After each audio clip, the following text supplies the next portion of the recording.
Basically, Mercedes and Red Bull Ford engines, they have found a way to increase the compression ratio dynamically. We'll talk about compression ratio in a second. So they can increase it dynamically, and because of that, they have a performance advantage. They can extract more energy out of the fuel, even though it's the same amount of fuel. They can extract more energy, and it loosely translates to 4 tenths per lap. Like in the Formula One car in 2026, if everything is same, from the chassis side and the driver side, only the engine is different. You're using a Mercedes or a Red Bull Ford engine versus any other manufacturer's engine like Ferrari, Audi, or Honda, then you will be faster by 4 tenths per lap, which is massive. And it's a huge advantage for 2026 and beyond, especially this era, because the fuel flow is restricted. The rules around that are closed. You cannot play around with it. You cannot, find a gray area to exploit. So in 2026 and beyond, especially when there's a lot of reliance on battery power, this is very critical. A more efficient engine, a more power efficient engine will help you not only go faster normally, but also recharge the battery to use the boost mode more effectively. Now, obviously, all the other teams did not like it. They said that it violates the spirit of the law. And FIA basically examined it and saw the things and was like, you know what, it's legal.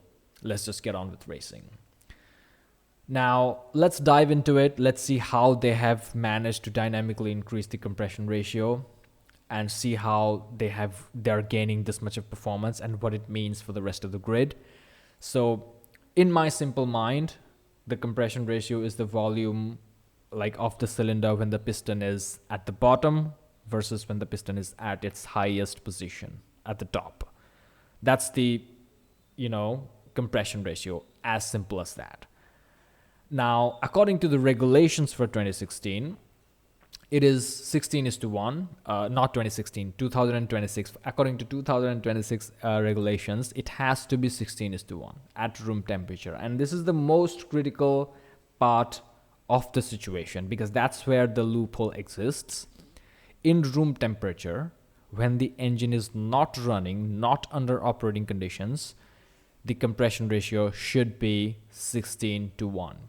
Meaning, if the volume when the piston is at the bottom, the volume of the cylinder is 16 cubic centimeters, at the top it should be 1. That's basically it. At room temperature though, this is the time when the engine is not running. Keep that in mind. The engine is not running right now. So when the engine is not running in the room temperature, the compression ratio should be 16:1. Now, the thing is, when the engine starts to run, things will expand because the engine becomes hot, things expand, and then the volume of the cylinder increases.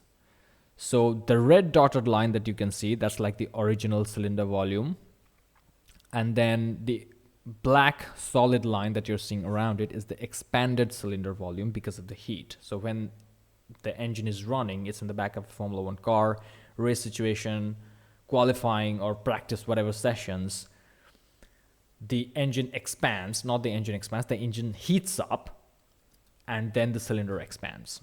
And this increases the compression ratio, like the extra volume that increases because of the heat, because of the thermal expansion, that increases the compression ratio. Now, what it does is that it makes the combustion more efficient because you can squeeze, you can apply more pressure to the air-fuel mixture.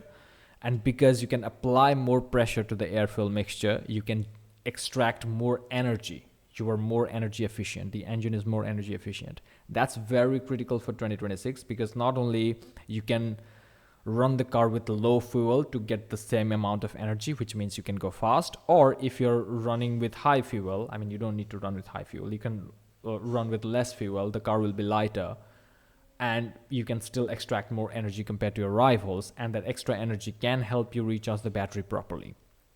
So this higher compression ratio, because of this expansion, which can become 17:1 when the engine is running, is giving Mercedes and Red Bull Ford engines 0.4 seconds faster per lap.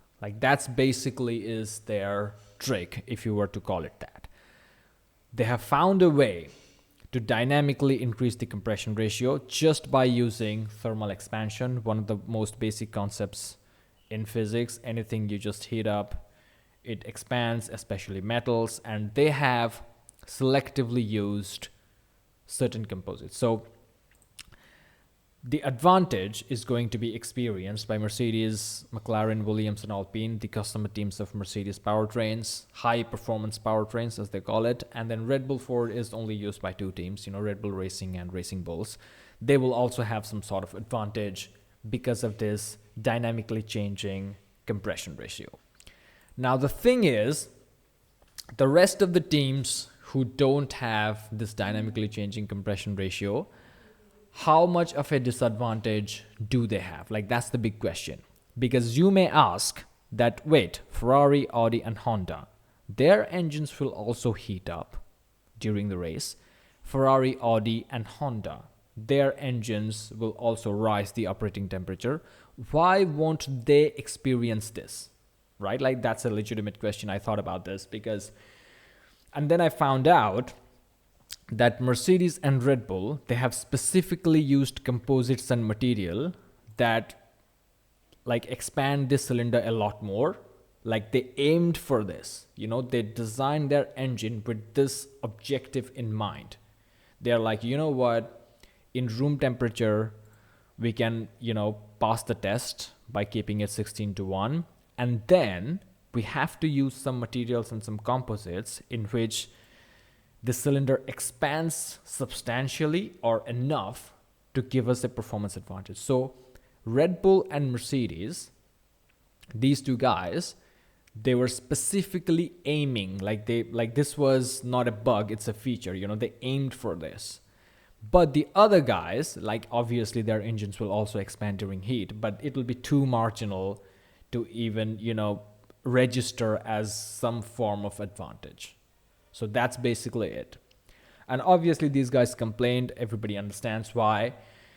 And the FIA looked at it and they're like, what, we cannot do anything about it.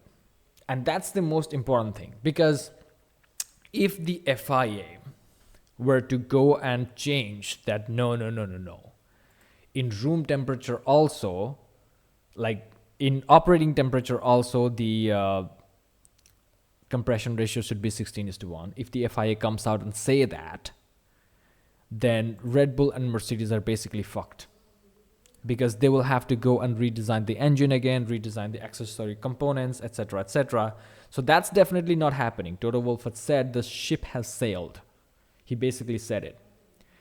And there is a lot of legitimacy on what Toto Wolff has said, because if you change the engine regulation, then it's a huge investment, like, for the manufacturers. They have spent hundreds of millions of dollars into taking advantage of this, in creating new composites, new material that can expand and give a 17:1 compression ratio when the car is running. So obviously the rule is sealed, and for the next foreseeable seasons, it's not going to be Ferrari's year, and it's not going to be anybody's year, like who is using Ferrari's engine, namely Cadillac and Haas also. So anyway, the point that I'm trying to make is that it's not like DAS, like DAS, the dual axis steering system that Mercedes introduced in 2020. The FIA closed the regulation the following season. Like, no, you cannot have that. That was like obviously a chassis side of development and aerodynamics, not aerodynamics, but like suspension side of development. That's why they managed to close that loophole. But engine is huge. When you said that in room temperature, the compression ratio is to be 16:1, you are leaving a lot to the imagination of the designers, and the designers have taken advantage of it. So now when the engine runs, specifically the engines of Mercedes and Red Bull, the cylinders are going to expand substantially enough to give the cars a good performance advantage, which means Max Verstappen can regain his championship throne depending on how well Red Bull Racing designs the chassis and designs the car. So that's basically the story. There's nothing much to it. Lewis Hamilton must be regretting. I really don't understand why he left a team which is technically dominant, which is good in operations, to go to a to a clown team basically. So that's about it. Thank you for watching. Like and subscribe, and I'll see you in the next one.